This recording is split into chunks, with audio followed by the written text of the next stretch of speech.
Real estate investment और ताज़ा तरीन सूरत हाल के लिए हमारे चैनल को सब्सक्राइब कीजिए। बिस्मिल्लाहिर्रहमानिर्रहीम। अस्सलाम वालेकुम। एक कहावत है कि जब तक लालची इस ज़मीन पर मौजूद है तो चक्करबाज, धोखेबाज, दगाबाज कमाए जाएंगे, यानी लालच से फ़ायदा उठाकर वो कमाए जाएंगे। तो प्रॉपर्टी में दरअसल नुकसान किन को हुआ? जिनकी लालच, देखें, हर आदमी कमाने के लिए ही मार्केट के अंदर आता है, इसमें कोई शक नहीं है। लालच एक बेसिक चीज़ ज़रूर है, लेकिन लालच जब असल में जब डिमांड यानी कि पैसे की हवस हद से ज़्यादा बढ़ जाए तो उसे हम लालच कहते हैं। हाँ, एक मॉडरेट सी आप एक जो नॉर्मल सा मुनाफा जो होता है उसको हम मुनाफा कहते हैं, और जो उससे ज़्यादा की सोच होती है उसे हम लालच कहते हैं। तो जहाँ पे लालच होगी वहाँ पे यकीनन नुकसान हर फील्ड में मिलेगा, और प्रॉपर्टी में तो बहुत ज़्यादा मिलेगा। तो लोगों ने लालच में आकर बहुत ज़्यादा ऐसे काम किए। मिसाल के तौर पर ऐसी बहुत सारी सोसाइटीज़ हैं जिनके प्लॉट्स निकले, जिनके फॉर्म्स निकले, जिनकी जनाब शुरू में एक जुआ एक जो है वो खेला गया कि जनाब आप ये फॉर्म लें, आप ये इतनी डाउन पेमेंट है और फिर इतनी आप पैकेज लें, प्लेटर लें, फलाना लें, ढिमकाना लें, और उसके अंदर आपको ये फ़ायदा होगा, आपको ये डिस्काउंट मिलेगा, ये बेनिफिट्स मिलेंगे। और फिर प्रॉपर्टी डीलर्स ने अपना पैसा जो था वो उन सोसाइटीज़ में लगाया। मैं सोसाइटीज़ का नाम नहीं लेना चाह रहा, लेकिन ऐसा हुआ है, आप सब लोगों को पता है कि क्या हुआ है। और फिर वहाँ पे किसी ने 50 लाख, किसी ने करोड़, किसी ने 10 करोड़, किसी ने 5 करोड़, इस तरह की डील्स उठाई। उसमें से कुछ तो मुनाफा लिया, लेकिन बकाया जो था वो अभी उनके पास रद्दी की कागज़ के तौर पर उनके पास पड़ा हुआ है। दूसरे जो आपने हाई राइज बिल्डिंग्स देखी, उसमें प्रॉपर्टी डीलर्स को बहुत ज़्यादा जो है वो क्या कहेंगे कि अट्रैक्ट करने के लिए बड़ी बड़ी अच्छी परसेंटेज उनके लिए निकाली।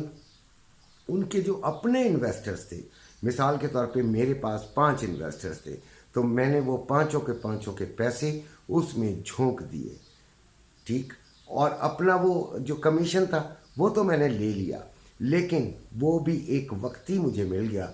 मेरे पाँचों के पाँचों टूल्स जो कि मेरी कमाई का ज़रिया थे, जो कि मुझे तकरीबन हर महीने अच्छा कमा कर दे रहे थे, अब उनका पैसा मैंने कर दिया बाउंड। उनको मैंने कर दिया दर बदर की ठोकरें खाने के लिए छोड़ दिया। और फिर वो तो मेरे सर हो गए, मेरे गिरेबान पे आ गए। मुझे उन्होंने ताने देना शुरू कर दिए, मेरे से उनके ताल्लुकात ख़राब हो गए। उनको भी पता चल गया कि मैंने कितनी परसेंटेज ली हुई थी, और मेरा जो काम था, जो कि थोड़ा थोड़ा यानी कि रोज़ाना का सोने का अंडा जो था, वो मैंने मुर्गी को ज़िबा कर दिया, और कुछ लाख रुपए मैं लेकर अपनी जो है वो 2 साल में वो भी खर्च कर चुका हूँ और तबाही की तरफ जा चुका हूँ। ये बहुत सारे प्रॉपर्टी डीलर्स की ये कहानी है। तीसरे नंबर पे जो आते हैं वो लोग आते हैं जो नए नए इस फील्ड के अंदर आते हैं, और वो बग़ैर सोचे समझे ऐसे प्लॉट्स, ऐसी ज़मीनों में इन्वेस्ट कर देते हैं जहाँ की कोई गारंटी नहीं होती। कब्ज़े वाली ज़मीनें, बहुत सारी ऐसी चीज़ें, उनके साथ धोखा हो जाता है और वो वहाँ से निकल नहीं पाते। जो जिन लोगों ने कमाया है, दो तो आपको पता ही है कि बहरिया टाउन और डीएचए, ये कुछ रिप्यूटेड हैं, इन्होंने डिलीवर भी किया है। इसमें जब पैसा आप लगाते हैं तो यकीनन बहरिया में तो एक थोड़ा सा जुआ भी हो जाता है कि कुछ अर्सा वो जुआ होता है, ऊपर चली गई फाइल की कीमत, नीचे आ गई, फिर ऊपर चली गई, फिर नीचे आ गई, फिर ऊपर चली गई, नीचे आ गई।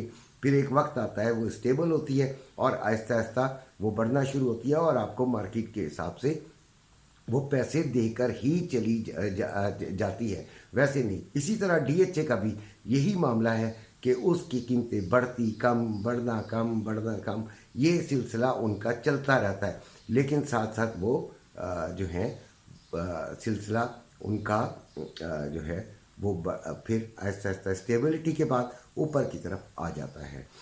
जिन लोगों ने पैसा कमाया है उन्होंने अपना पैसा अपने हाथ में रखा, उन्होंने प्लॉट लिया, सही जगह पे लिया, उसको अपने नाम पर उन्होंने ट्रांसफ़र करवाया, उसके बाद उसे रखा, उसे आराम से बगैर किसी जल्दबाजी के, यानी कि ऐसी परेशानी भी कोई नहीं।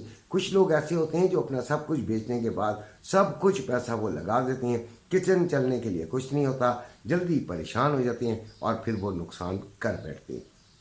तो ऐसे लोग जो हैं जिनके पास पैसा था उन्होंने एक बड़ी समझदारी से लगाया, उसको कुछ अरसा वेट किया, तो वो बड़े अच्छे तरीके से आज के दिन भी वो कमा रहे हैं।